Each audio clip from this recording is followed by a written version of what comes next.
All things in its time will be beautiful. Give God time to work it out. If it hasn't happened yet, then it hasn't been the right time. When God is ready, all the forces of darkness cannot stop Him. When it's your time to see beauty, promotion, vindication, it will happen. People don't determine your destiny. Bad breaks didn't cancel what God has ordained for you. Disappointments, or even mistakes you've made. God has taken that all into account.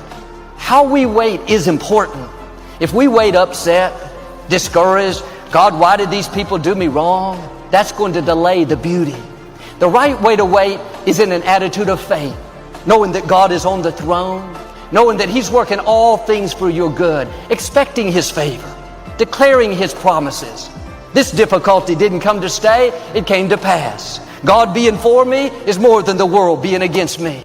Let's talk about the eagles for a minute, because the mother eagle, after sitting on eggs, protecting it with her life until they hatch, and going out and swimming and attacking prey and bringing back food until they grow, then turns around, the same beak that fed them and the same body that warms them, takes them out to cliffs and throws them over the edge.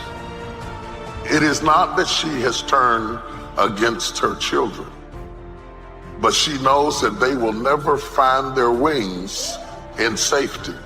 The eaglet learns to fly by confronting its scary place.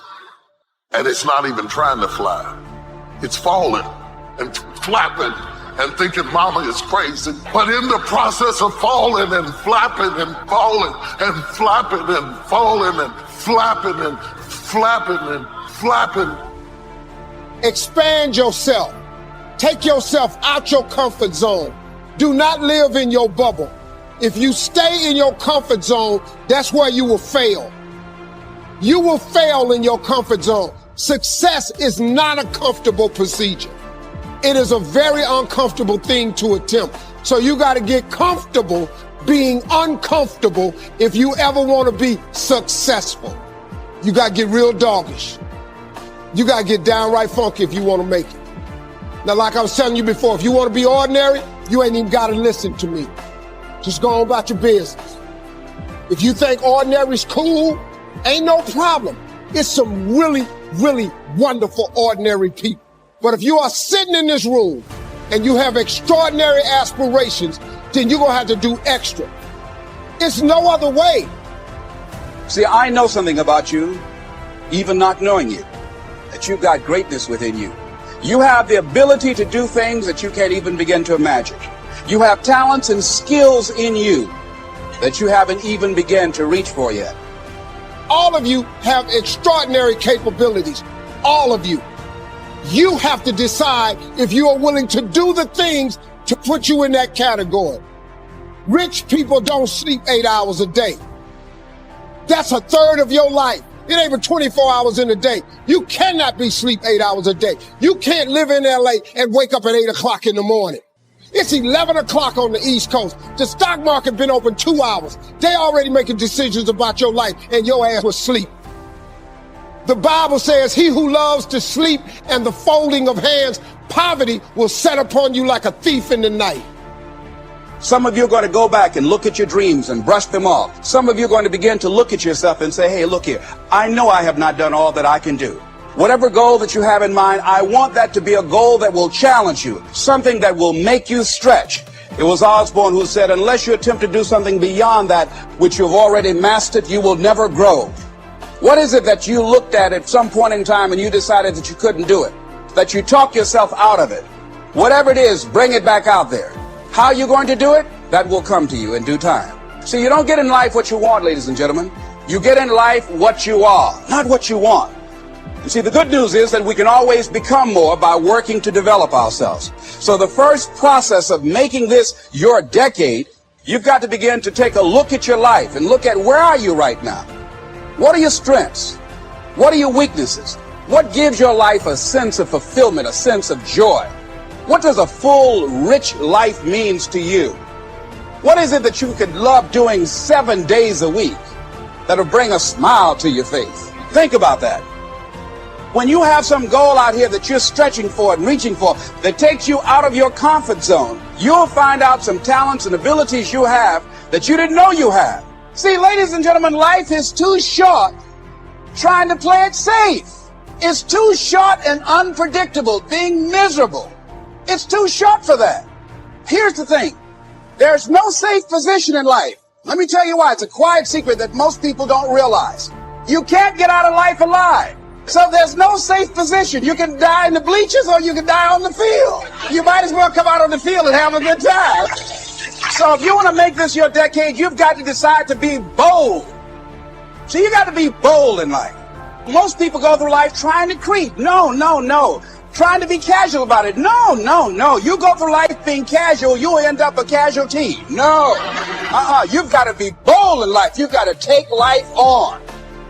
What the devil wants us to do is to learn to run for comfort and cover to places outside of our calling so that he can keep us comfortable in our dysfunction so that we will never see our destiny come to pass. The devil wants to comfort you in your dysfunction until you no longer see it as a problem, until it becomes so normal. Comfort can become dysfunctional when we get it from the wrong place. Some of us have comfort foods. Some of us have comfort friends. Some of us have people in our lives who are good to us, but they're not good for us. But could it be possible that your comfort is keeping you from your calling? That you have put yourself in a space that seems safe, but you are sabotaging and silencing the power of God in your life because you love comfort. And to come into your calling will require you to come out of your comfort zone. We typically want both simultaneously. Abs and no planks, a divine calling and no discomfort. But coming into your calling means coming out of your comfort zone. No certainty, no contract. Follow me, and I will show you as you go.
The greatest enemy of faith is not fear, it is familiarity. Fear is an ally of faith. Fear puts you in a place where you know you need something greater than yourself, which makes connection with God possible. Fear can lead to faith, but familiarity can keep you stuck in predictable cycles that are pitiful, but because they're predictable, you will stay in them unless something calls you out. Move out of your comfort zone. It's the courage to move into your zone of discomfort where you feel awkward and clumsy and sometimes alone. The comfort zone is one of the greatest enemies of human potential and of your potential. When people get into a comfort zone, they strive to stay in that comfort zone even if they're not happy with their situation. Often their whole lives pass them by while they're furnishing and reinforcing their little rut of medium performance. You need the courage to continually move yourself in the direction of your biggest goals and ambitions. You need to be willing to face discomfort in order for you to grow. You need the courage to launch in faith with no guarantees of success. Someone once wrote, "If every obstacle must first be overcome, nothing will ever get done." Courageous people are those who have a dream and set a goal, they make a plan, and they take the first step with no assurances and no guarantees that their efforts will result in success. However, if you look upon every step forward as a learning experience, and every setback as a valuable lesson that has been sent to you to make you stronger and better, you will not be afraid to launch in faith into the unknown. You need the courage to risk failure. You need the courage to endure constant setbacks and disappointments and temporary defeats. You need to learn to deal with failure by realizing that failure is an indispensable prerequisite for success. You can't succeed without failing, and failing lots of times. Remember that wonderful quote from Thomas J. Watson Sr., the founder of IBM? He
said, if you want to be successful faster, you must double your rate of failure.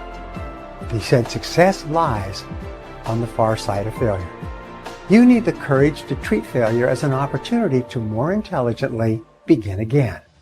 You need to overcome the fear of failure by doing the things you fear over and over until the fear is gone.